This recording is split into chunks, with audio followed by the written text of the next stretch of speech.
Hello mga momshies! For today's video ay ipapakita ko sa inyo kung paano ako magluto ng napaka-overload at napakasarap na mango float. Ito ay 3 ingredients only na mango float. So 3 ingredients lang ay makakagawa na kayo ng napakasarap na mango float. Tamang-tamang panghandaan ito. Sa isang mixing bowl, maglagay tayo dito ng 3 cans ng chilled creme densada. So kung gagawa kayo ngayong araw, sa gabi pa lang ay ilagay nyo sa chiller itong 3 cream densada. Kasi kailangan naka-chilled ang cream densada na ating gagamitin. Hindi pwede yung room temperature lang. Kapag nalagay na natin ang 3 cream densada, ibibit lang natin ito hanggang sa magdoble ang kanyang volume. 410 ml pala itong cream densada na ginamit ko. Naglagay ako dyan ng mango flavor at mango bits, yung mangga na kinat ko lang ng maliliit. Yung mango flavor ay optional lang. Kung wala kayo, wag nyo na lang lagyan. Gamit ang mixer, i-mix natin ito ulit hanggang sa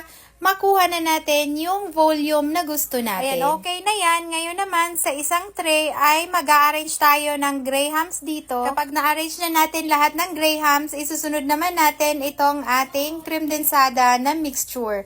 So, lagyan lang natin yan ng cream densada. Gusto ko kasi makapal yung cream densada, kaya damihan nyo ang paglalagay. After ng cream densada, ang isusunod nating ililayer itong ating mangga. Pagkatapos ng mangga, another graham crackers na naman ang ilalagay natin.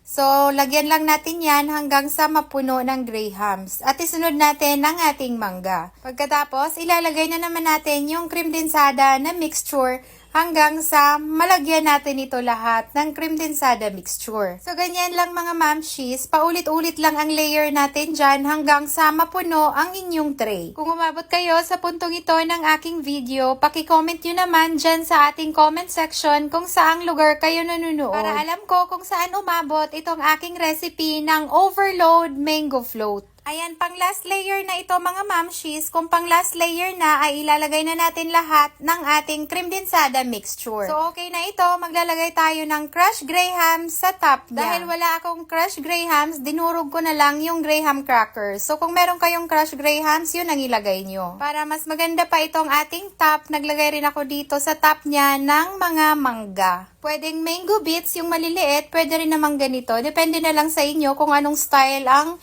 ilalagay nyo dito na mangga. Pagkatapos nga nating malagyan ito lahat ng mangga, ilalagay naman natin sa freezer ito ng 12 to 24 hours. Ayan mga mamshies, makalipas nga ang 24 oras, ready na ang ating napaka-overload na mango float. Tingnan nyo naman kung gaano kaganda ang kanyang pagkaka-layer. Maganda yung kanyang cream densada mixture. At syempre, napakasarap pa nito. 3 ingredients lang siya mga mamshies.